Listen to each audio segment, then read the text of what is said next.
Allahumma salli ala Muhammad wa ala Muhammad. Allahumma salli ala sayyidina Muhammad wa ala Muhammad. Insyaallah. Assalamualaikum warahmatullahi wabarakatuh. Alhamdulillahirabbil alamin wassalatu wassalamu ala sayyidina wa ala alihi wasallam. A'udzu billahi minan nar min syarril kuffar min ghadabil jabbar wal 'izzatu lillahi wa rasulih. Allahumma ghnina bi halalin haram wa min siwa ismika Allahumma ya daim ya hayyu ya qayyum ya wit ya ahad ya samad. Allahumma shalli ala Muhammad wa ala ali Muhammad. Bismillahirrahmanirrahim. Bismillah ma sya'allah la yasuqu ya Allah. Bismillah ma sya'allah la yasrifu suwa ya Allah. Bismillah ma sya'allah man kana min ni'matin fa min Allah. Bismillah ma sya'allah la ya'ti bil hasanati illa Allah. Bismillah ma sya'allah la hawla wa la quwwata illa billahil aliyyil azim. Rabbi shrah li sadri wa yassir li amri wa min lisani yafqahu qawli. Fa ya ibadallah ittaqullah usikum wa iyaya bittaqullah faqad fazal muttaqun. Allahumma ta'ala inna hikmataka wa ansur alaina min hazaimika ya arhamar rahimin. Allahumma nas'aluka bi barakati syarifa anta himaladuni. Amin ya rabbal alamin. Alhamdulillah, jumpa lagi untuk sambungan subuh. Sekarang masuk maghrib. Petang ni untuk di Surau Nilai Impian online, Surau Nilai Impian. InsyaAllah mohon sahabat-sahabat di Nilai Impian share sama sahabat-sahabat lain karya Surau Nilai Impian. Mohon sambil kita baca Al-Fatihah. Auzubillahi minasyaitanir rajim. Iya kan.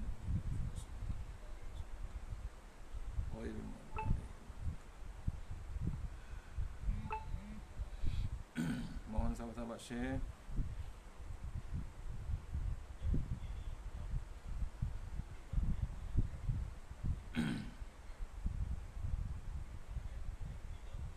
Cik Robani insyaAllah.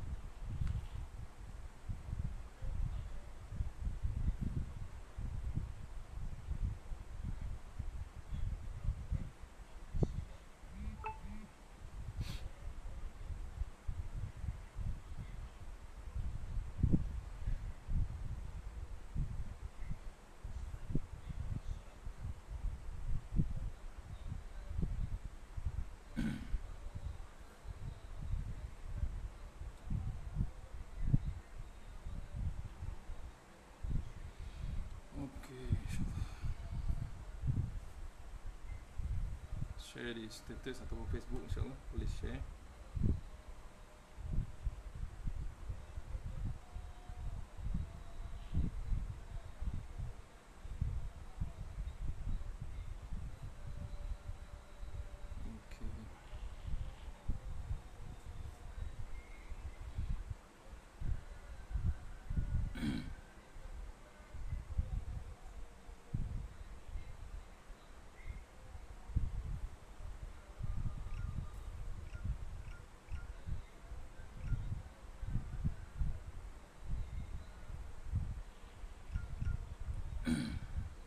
InsyaAllah kita sambung terus sunatullah nombor 23, yakni untuk surah Nilai Impian.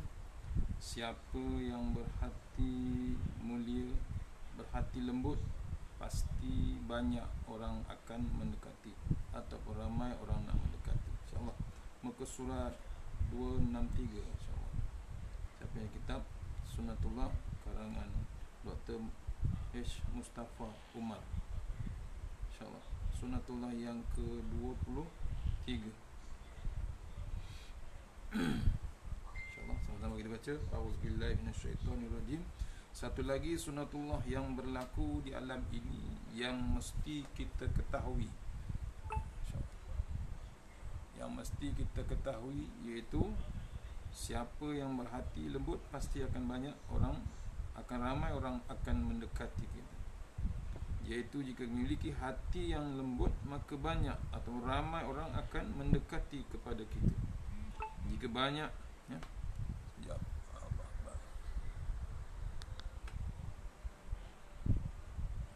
Okey. Jika ramai, ya, pada akhirnya jika terus dijaga dan dipelihara, maka kelompok itu semakin hari semakin besar dan kuat. Pada akhirnya kelompok itu akan menjadi kelompok yang paling banyak jumlah pengikutnya dan paling tangguh kekuatannya. Tuh, ya. Paling guguh, paling teguh dia punya kekuatannya. Pasal apa? Jika banyak orang atau ramai orang yang mendekati, berarti kita akan berada satu kelompok dengan mereka. Sebelumnya kita telah membahaskan pengertian Sunnatullah ini terlebih dahulu. Kita ingin mengetahui kebenarannya melalui kisah masa silam yang merupakan bukti nyata bahawasanya Sunnatullah ini telah terjadi sebelum kita. Kerana jika perkara itu adalah Sunnatullah, berarti merupakan satu ketetapan yang diciptakan oleh Allah di alam ini, yang tidak pernah berubah sepanjang zaman, di mana pun ia akan terjadi. Ia tak akan berubah. Dalam Al-Quran yang disebutkan bahawa di antara para nabi yang memiliki hati yang lembut adalah Rasulullah SAW, iaitu Nabi kita, Nabi Muhammad SAW. Allah berfirman, A'udzubillahi minasyaitonirrajim. Fabima rahmatin minallahi linta lahum walau kunta fazza ghalizal qalbi lan faddu min hawlik fa'fu anhum wastaghfir lahum wasyawirhum fil amri fa iza azamta fatawakkal 'ala Allah innallaha yuhibbul mutawakkilin. Sadaqallahul azim. Surah Al-Imran ayat 159. Artinya, maka disebabkan rahmat dari Allah lah kamu berlaku lemah lembut terhadap mereka. Sekiranya kamu bersikap keras lagi, berhati kasar, tentulah mereka menjauhkan diri dari sekelilingmu. Kerana itu maafkanlah mereka, mohonkanlah ampun bagi mereka, bermusyawarahlah dengan mereka dalam urusan itu. Kemudian apabila kamu telah membulatkan tekad, maka bertawakallah kepada Allah. Sesungguhnya Allah menyukai orang-orang yang bertawakal kepada Allah Subhanahu. Surah Al-Imran ayat 159 menerangkan sifat lemah lembut bagi Rasulullah SAW. Tu Nabi sampai sekarang ni masih diingati, masih disebut, masih dianggap Nabi yang hebat. Sampai dah ni pun masih disebut. Kita sebut saja, kita akan sambut dengan selawat sallallahu alaihi wasallam. Lepas tu ditulis dalam Al-Imran ini, sebabkan apa? Disebabkan rahmat dari Allah lah kamu berlaku lemah lembut terhadap mereka. Tu ada kita sifat lemah lembut, sifat lemah lembut kita. Sifat lemah lembut kita tu adalah daripada rahmat Allah Subhanahu wa taala. InsyaAllah. Sekiranya kamu bersikap keras lagi berhati kasar, tentulah mereka menjauhkan diri dari sekeliling kita. Sekiranya Nabi kita ni bersikap kasar, keras hati, tak ada siapa nak mengikutnya. Kerana itulah selalu Nabi ni sifatnya suka memaafkan mereka. Selalu dipesan Allah Ta'ala dan dipesan dalam ayat ni, mohonkanlah ampun bagi mereka. Nabi diajar, dididik supaya senang nak memaafkan orang. Kemudian apabila bermasyarakat atau berjumpa ramainya manusia, bermusyawarahlah dipesan.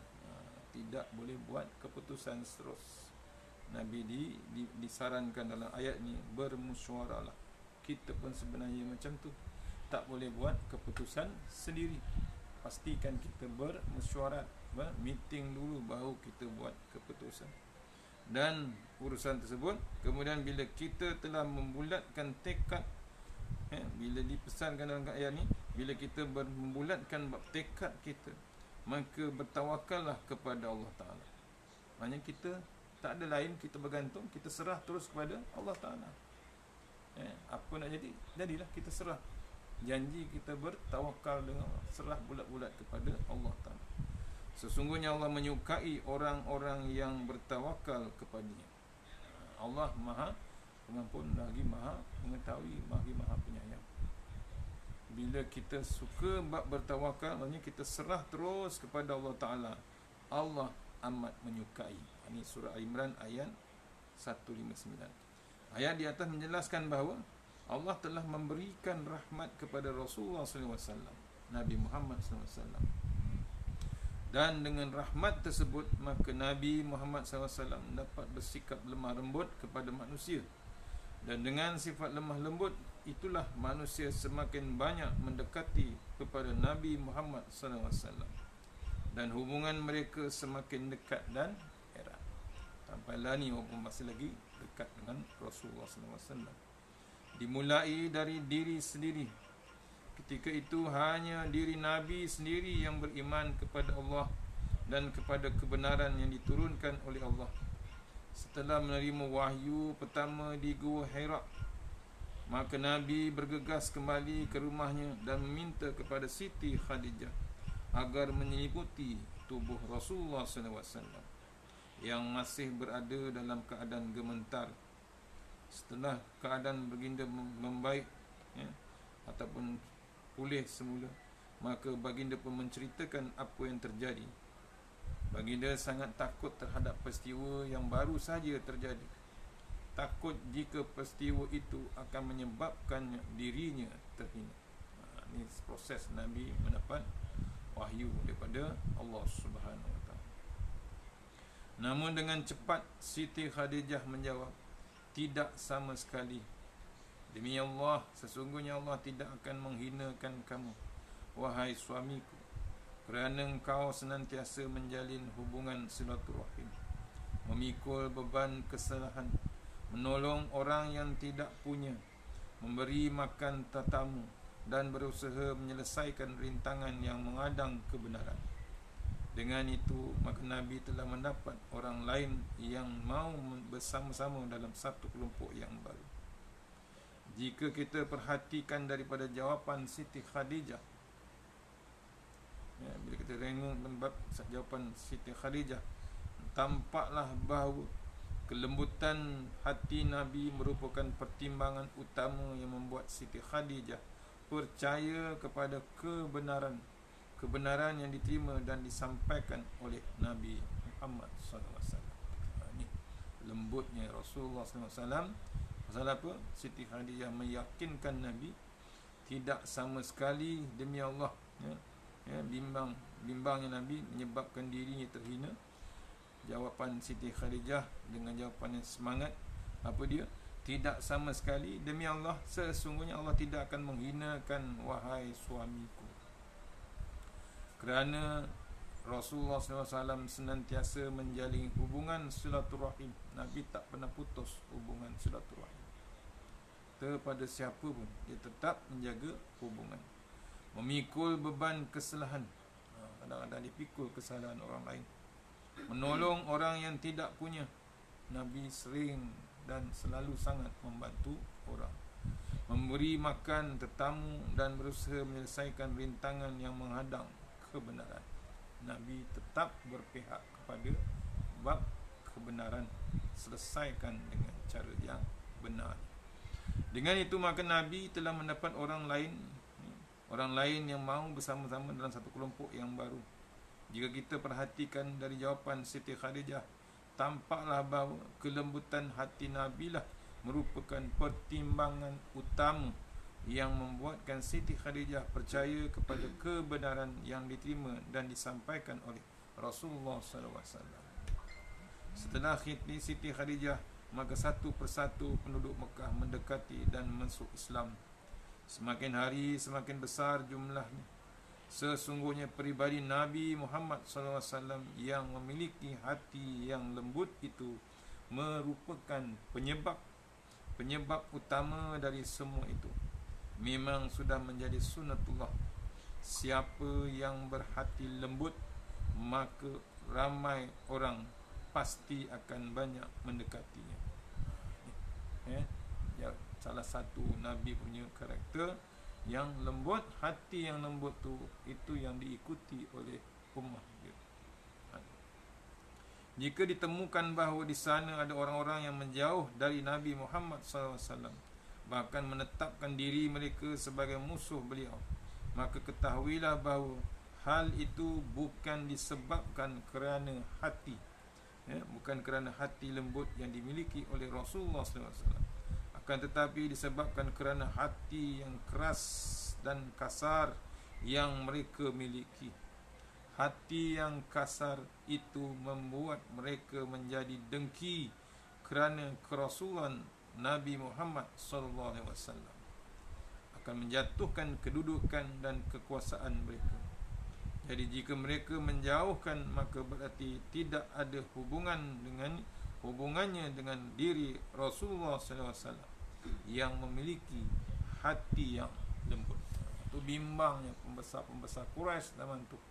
Apa, orang dah mula mengikut, jadi influence Nabi sebagai influencer, maksudnya jadi pengaruh Nabi terlampau hebat. Bukan pasal pangkat, bukan pasal harta, bukan pasal hebatnya, tapi pasal lembutnya hati Rasulullah SAW. Dia jadi pengaruh kepada semua manusia. Bimbangnya pembesar-pembesar di Mekah.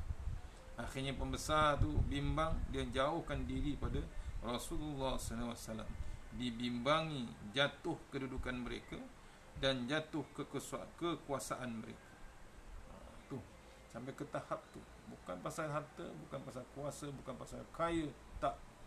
Tapi dengan lembutnya hati Rasulullah, bimbangnya hati Quraisy yang dengki dan degil amat sangat. Pengertian sunatullah ini bermaksud, selanjutnya kita akan membahaskan apakah maknanya berhati lembut, siapakah yang melembutkan hati, apakah usaha-usaha untuk melembutkan, mendapatkan kelembuhan hati. Dari mana rahsianya, mengapa manusia akan banyak mendekati kita jika kita berhati lembut. Mudah-mudahan perbincangan ini akan menjadi pendorong bagi kita supaya memiliki hati yang lembut. Jika kita perhatikan ayat-ayat Al-Quran yang menjelaskan tentang hati yang lembut, maka kita jumpa bahawa hati yang lembut itu adalah hati yang bergetar apabila diingatkan kepada Allah, kepada kekuasaan Allah Subhanahu Wa Taala, kepada kesempurnaan Allah, kepada kebenaran yang Allah turunkan dan Allah tunjukkan. Itu makna hati yang lembut. Saya ulang balik, bila kita perhatikan ayat Quran menjelaskan tentang hati yang lembut, maka kita jumpai bahawa hati yang lembut itu adalah hati yang bergetar, bimbang, gemuruh amat sangat, takut yang amat sangat, gementar dia. Pasal apa gementar? Hati yang bergementar itu atau bergetar hati itu bila diingatkan kepada Allah, ditengoknya ingatan Allah Ta'ala, bimbang dia, takut dia. Tengok konvit ni, dia teringat pada Allah Ta'ala. Pasal apa? Bukan rekaan manusia. Konvit ni pun satu makhluk dicipta oleh Allah Ta'ala. Untuk apa? Untuk mengingatkan kita. Bila adanya bab banjir, bila ada bab bah, bila ada bab kebakaran, bila ada bab angin pusing, angin twister dan macam-macam, teringat hati tu gementar. Kita ingat kata Tok Guru, bila Rasulullah SAW ada satu masa dia tengok dia langit tu berwarna hitam, Nabi bertukar rupa, berubah wajah Nabi, bimbang yang amat sangat. Itu diceritakan ulama, langit yang hitam, takut Nabi. Bukan takut pasal apa, bukan takut mati, tapi takut lepas ni Allah nak buat apa. Contoh sama macam kita, sepatutnya kita takut dengan keadaan semasa sekarang ni, dengan banjir, dengan COVID. Takut tak kita? Takut selepas ni Allah nak buat apa kita. Satu lagi, ketakutan ini bimbang. Kita tak, yang kita bimbang ni tak ada yang takut. Bukan takut pasal takut mati, tak. Takut hati ni keras, tak jalan-jalan langsung, tak nak lembut langsung, tak nak balik kepada Allah Subhanahu Wa Taala. Dan ditunjukkan Allah Taala peringatan ni hebat. Satu dunia kena COVID-19. Bimbang, sepatutnya kita bimbang. Bimbang apa? Takut maksiat terus berlaku. Kita dengan yang tak maksiat pun dibimbangi, Allah sapu bersih kita. Kita jaga. Orang lain tak jaga SOP, kita teliti dengan SOP, tapi bimbang juga, takut Allah balun sekali dengan kita. Itu kena renung kita. Kena renung, hati kita tak langsung, tak ada getar, tak ada keberadaan bimbang kita. Tak bimbang dengan ingatan Allah Ta'ala. Kemudian hati yang bergetar apabila diingatkan kepada Allah Ta'ala, kemudian apabila ditunjukkan kepada kekuasaan Allah. Tadi Allah boleh buat, boleh digempakan satu tempat, boleh bergelimpangan mati, boleh buat. Contoh kaum Ad, Fir'aun, kaum Nabi Nuh, semua Allah buat. Bukan Nabi Nuh buat, Allah buat. Nabi Musa telan semua dia punya tongkat. Nabi Musa telan semua ular-ular, semua pakar ahli sihir Fir'aun, telan semua, telan sekaligus habis. Nampak? Itu bukan live streaming, bukan rakaman, itu yang berlaku live. Maksud live ni apa? Di depan mata, secara langsung di depan mata. Apa jadi dengan sihir Fir'aun, ahli sihir? Terus sujud, terus mengaku betul lah Tuhannya Nabi Musa. Kita sekarang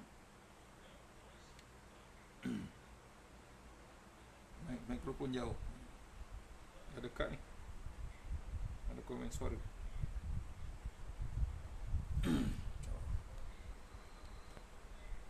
Kita sekarang Allah bagi live, tunjukkan kekuasaan Allah dengan COVID-19, dengan banjir, dengan angin pusing. Kena beringat tuan-tuan, bimbangnya amat sangat. Pasal apa? Bimbang. Aduh.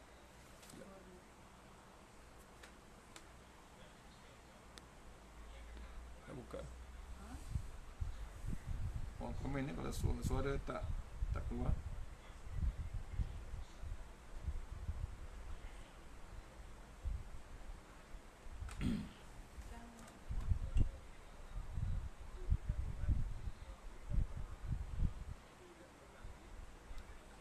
InsyaAllah boleh, tak ada salah.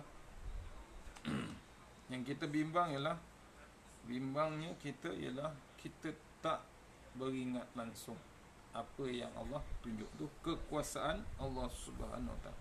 Hati tu tak ada getaran, tak ada. Nabi nampak awan hitam, Nabi dah bimbang. Sayyidina Ali waktu azan tu, waktu azan tu Sayyidina Ali pucat muka dia. Okey, saya pegang mikrofon, takut tak dengar. Sayyidina Ali bertukar wajah bila azan. Sahabat tegur dia, Sayyidina Ali, wahai Ali, kenapa buka kau pucat? Belum sembahyang lagi, belum pergi perang pun, nak solat ni. Apa jawapan Sayyidina Ali? Ali tanya balik sahabat, ya betul, sekejap lagi nak sembahyang. Sahabat tanya, kenapa pucat? Ali tanya dia balik, engkau tahu kau nak sembah siapa lepas ni? Tu yang nak disembah tu, maksudnya sembahyang. Dia tanya balik, kau tahu tak siapa yang kau nak sembah sekarang? Tu hebatnya Ali. Ketakutannya bukan waktu ada gempa ataupun ada, tak, waktu nak sembahyang tu dia bimbang, pucat dia. Azan, kita berpuluh kali azan, kita tak pucat pun tak ada, lagi relax, kita isap rokok, makan, kedai minum. Ni Allah hantar COVID, baru kita nak tergadah, nak pergi masjid ataupun ke surau. Yang dah masuk wad tu pun degil yang sangat. Ni baru cerita, dah masuk dalam wad dah siap boleh main judi lagi, boleh main truk, boleh main judi dalam wad konvit. Allah tuan-tuan, peliknya manusia. Allah dah bagi ingatan yang hebat macam tu. Nak berjudi juga, bahan makanannya bukan pakai duit, bahan makanan yang dibagi oleh orang ramai, dibagi oleh hospital, bahan makanan tu dibuat judi. Agak-agak kalau Allah berang, Allah marah, Allah murka, apa yang akan Allah buat orang-orang macam tu? Bukan dia saja yang kena, silap-silap satu hospital tu habis. Pasal Allah dah tunjukkan zaman Nabi Nuh, Allah dah tunjukkan zaman anak Nabi Nuh. Anak Nabi Nuh dalam kitab Tanbihul Ghafilin kalau tak silap saya, bertanya pada Allah Ta'ala, ya Allah, kaumku 40,000 yang buat baik-baik, 60,000 yang buat maksiat. Tapi Allah ratakan di semua. Kenapa ya Allah? Anak Nabi Nuh tanya. Apa jawapan Allah? Betul, kaum yang 40,000 tu baik-baik, yang maksiat 60,000. Tapi yang 40,000 boleh duduk minum, boleh senyap, boleh tak cakap apa, boleh duduk sembang minum sekali dengan yang 60,000 tu. Itu yang Allah sapu bersih. Ni kena renung kita tuan-tuan. Dalam Al-Quran pun dah tunjuk kaum Nabi Syuaib bergelimpangan mencabar Allah Subhanahu Wa Taala. Maksudnya bila dia main judi tu dalam wad yang tengah konvit tu pun, maksudnya apa? Dia mencabar Allah Subhanahu Wa Taala. Tu kena renung kita. Kita yang di sini di rumah kadang-kadang pun bimbang, yang mak sangat nak keluar pun bimbang, tapi yang di sana yang dah kena tu, Allah, apa salahnya menghadap Allah Ta'ala? Yang Islam tu menghadap Allah Ta'ala. Yang pentingnya yang Islam. Kita bimbang yang memang bersunat. Tu kena renung kita. Kedegilan yang amat sangat. Apalagi yang mengejar puasa, yang mengejar cita-cita yang tak dapat-dapat. Berlaku, tengah berlaku lagi, masih berlaku lagi, tak berhenti. Allah Akbar. Ya. Masih lagi tak jelas suara. Saya cek dulu.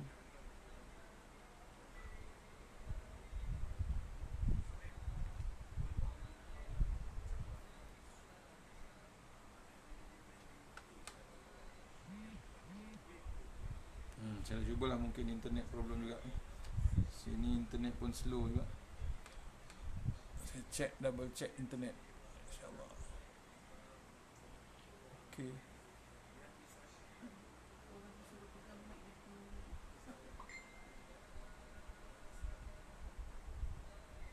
Oh, ada yang komen pakai saya pakai Boya ni. Ya, saya pakai mikrofon Boya. Dua saya beli. Dua-dua. Beli kat kedai, tak ada beli kat Lazada. Beli kedai terus, kedai jual barang-barang berceka. Kedai muzik saya beli. Ni sound. Tapi tak tahu, mungkin internet kot. Mohon ampun, kita check nanti insya-Allah. Okey. Tu yang kedua ya, dengan hati yang gentar ataupun hati yang gemetar dengan kekuasaan Allah. Dan yang ketiga, kesempurnaan Allah. Sempurnanya Allah Ta'ala. Memang Allah Maha sempurna. Hati yang getar kepada kebenaran yang Allah turunkan dan tunjukkan. Kebenaran tu dah ditunjukkan dalam Quran, dah tulis dah recorded. Tak percaya, buka Quran. Aduh, My Quran Time dah ada dah. 4 jam sehari, 4 kali sehari. Boleh buka lagi, ulang lagi, 24 jam. Facebook, YouTube, Instagram, semuanya ada. Tuan-tuan boleh refer. Itulah satu-satunya data ataupun kitab yang sebenar-benarnya. Ya, setelah turunnya Injil, setelah turunnya Taurat, setelah turunnya Zabur, akhirnya dikumpulkan semua. Terus Allah konklusikan benda itu dalam Al-Quran. 30 juzuk, 3,200 3,636 ayat, 114 surah. Tolong renung bab ayat-ayat tu, kena ada tadabbur. Bila kita baca Quran ada bab tadabbur. Maksudnya apa? Apa mesej Allah kepada kita? Mesej Allah Ta'ala kepada kita. Tu bila baca satu ayat tu ada mesej, bukan untuk orang lain, kita dulu. Bila kita baca terjemahan tu, kita tengok apa mesej Allah kepada kita. Allahu Akbar. InsyaAllah. Firman Allah Ta'ala A'udzubillahi minasyaitonirrajim. Innamal mu'minuna allazina idza zukirallahu wajilat qulubuhum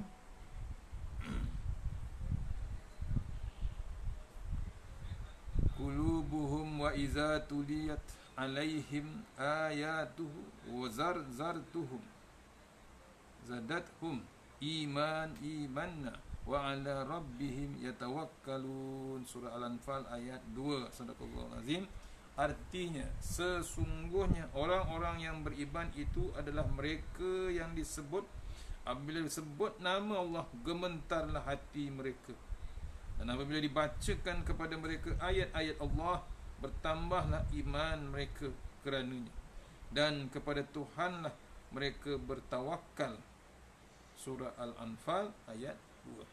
Orang yang betul-betul beriman, sebut dalam ayat ni, orang yang betul-betul beriman, yakin dengan Allah Ta'ala adalah bila disebut saja nama Allah, gementar hati mereka. Kita berapa kali disebut nama Allah, macam mana hati kita? Ingat ataupun tidak? Bukan gementar, ingat tu kepada Allah Ta'ala. Dan bila disebut nama Allah, gementar hati mereka, dibacakan pada ayat-ayat Allah, bertambah iman, yakin. Apa? Data yang paling hebat, ayat yang yakin hebat. Dan berarti bertambahlah iman kerana Allah, dan tetap kepada Allah SWT dia terus bertawakal. Dan tuan-tuan lah nak keluar rumah, tak ada siapa nak bantu sekarang ni. Bila keluar dengan masker kita, tutup muka dengan sanitizer. Tapi kalau Allah nak bagi, Allah bagi jadi. Tadi saya baca satu sahabat tu dalam Facebook, macam-macam dia buat, perisaikan diri dia, bersenaman semua cukup, tapi tiba-tiba ada juga virus kena dekat dia. Duduk rumah je, nampak kena renung kita. Benda ni berada di mana-mana. Sebab tu jangan lepas peluang, mohon kepada Allah Ta'ala. Nak keluar pun kita doa lah. Nak dapat, nak buat macam mana? Dah tertulis dah, Allah tulis kita kena. Tapi janji kita bergantung dengan Allah Subhanahu Wa Ta'ala. Tu kita kena amalkan yang Ustazah Asma Harun selalu bagi. Surah Ghafir ayat 44. Surah Ghafir ayat 44, amalkan tiap kali ada masa ataupun lepas solat. Wa ufawwidu amri ilallah innallaha basirum bil ibad. Amalkan sebagai zikir. Wa ufawwidu amri ilallah innallaha basirum bil ibad. Terserah terus pada Allah, bulat-bulat terus pada Allah Ta'ala. Sesungguhnya Allah Maha mendengar, Allah Maha mengetahui. Lain ada lagi, nak keluar rumah, bismillahirrahmanirrahim, wala hawla wala quwata illa billahil aliyyil azim. Terus bertawakal dengan Allah Ta'ala. Ada lagi, ada bismillahirrahmanirrahim wa mursaha inna rabbi laghafurur rahim.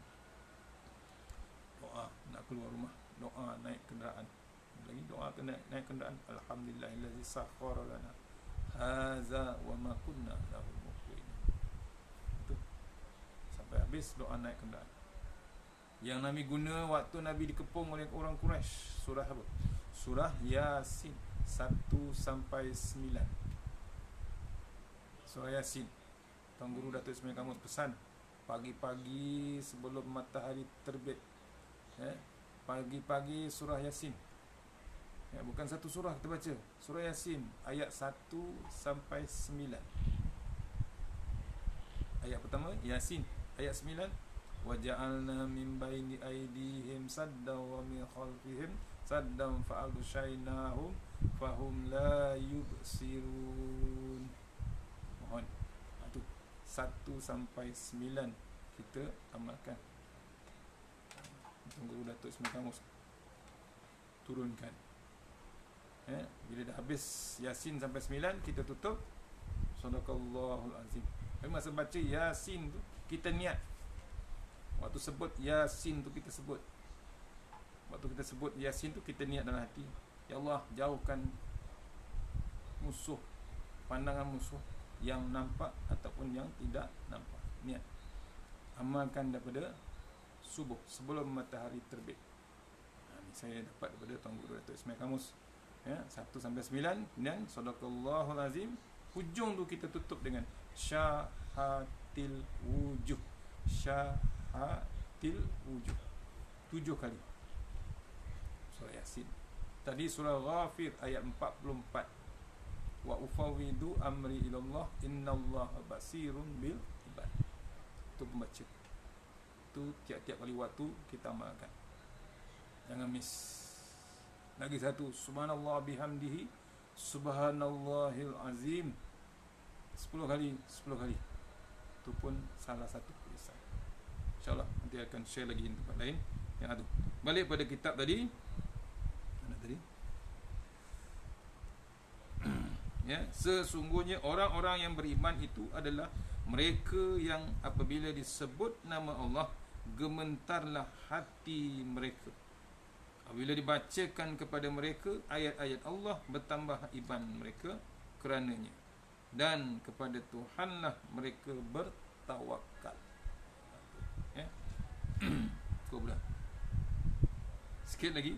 Ayat ini juga menjelaskan bahawa hati yang lembut itu adalah hati yang dimiliki oleh orang-orang yang beriman, dan juga hati yang dimiliki oleh orang-orang yang mencari kebenaran untuk diimani. Saya ulang balik. Ayat tersebut menerangkan bahawa hati yang lembut itu adalah hati yang dimiliki oleh orang-orang yang beriman, dan juga hati yang dimiliki oleh orang yang mencari kebenaran dan untuk diimani. Hati ni sering cari bab kebenaran. Dia tak nak bab kemaksiatan atau bab palsu dalam dunia ni. Dia cari yang benar. Berarti hati yang dimiliki oleh orang-orang yang enggan beriman disebabkan kerana kekufuran atau kerana enggan mencari kebenaran, maka hati mereka bukanlah hati yang lembut, akan tetapi sebaliknya, yakni hati yang keras dan kasar. Saya ulang balik. Berarti hati yang dimiliki oleh orang-orang yang enggan beriman disebabkan kerana kekufuran, lawan Allah Ta'ala, tak yakin dengan Allah Ta'ala, dan juga kerana enggan mencari kebenaran. Dia suka yang palsu, dia suka yang haram, dia nak yang tu. Kemudian hati mereka bukanlah hati yang lembut ataupun sejahtera. Hati itu tetapi sebaliknya, yang dipanggil hati yang keras dan kasar. Maka salah satu sifat khusus dari hati yang lembut itu adalah jika mendengar kebenaran yang disampaikan melalui firman-firman Allah, maka mereka akan cepat mengingati Allah Subhanahu Wa Taala. Itu yang hebat di sisi Allah Taala. Pasal apa? Orang yang sifat khusus bagi hati orang yang lembut ataupun sejahtera itu adalah jika mendengar kebenaran yang disampaikan melalui firman-firman Allah, maka mereka akan cepat mengingat terus Allah Subhanahu Wa Taala. Itu hati yang lembut dan beriman kepadanya. Allah berfirman, auzubillahi minasyaitonirrajim, Allahu nazzala ahsanal hadisi kitaban mutasyabiha masyaniya taqshairu minhu juludul lazina yakhshawna rabbahum summa talinu juluduhum wa qulubuhum ila zikrillah zalika hudallahi yahdi bihi man yasha wa man yudlillah fama lahu min had. Sadaqallahul azim. Surah Az-Zumar ayat 23.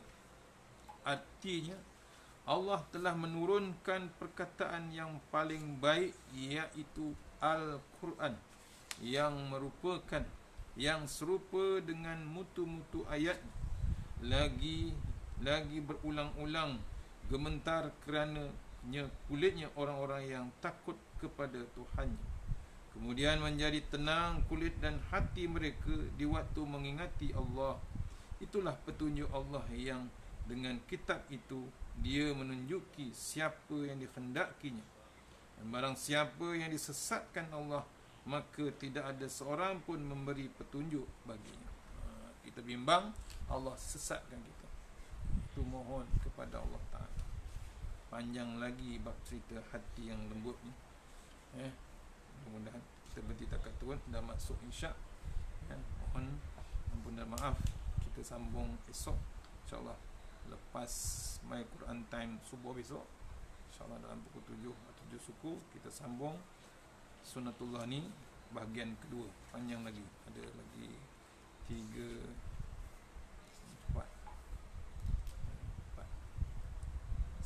surat insyaAllah. Mudah-mudahan pengisian malam ni kita tergulung dalam hati yang lembut, mohon kepada Allah Ta'ala kita tergulung dalam hati yang lembut insyaAllah. Ribuan terima kasih pada surau Nilai Impian yang memberi kebenaran dan beri ruang untuk kuliah online malam ni bab Sunnatullah. Mudah-mudahan bulan depan kita dapat kuliah offline insyaAllah. Mohon kita berdoa sama-sama insyaAllah. Kita sudahi surah Al-Fatihah. Iya kan.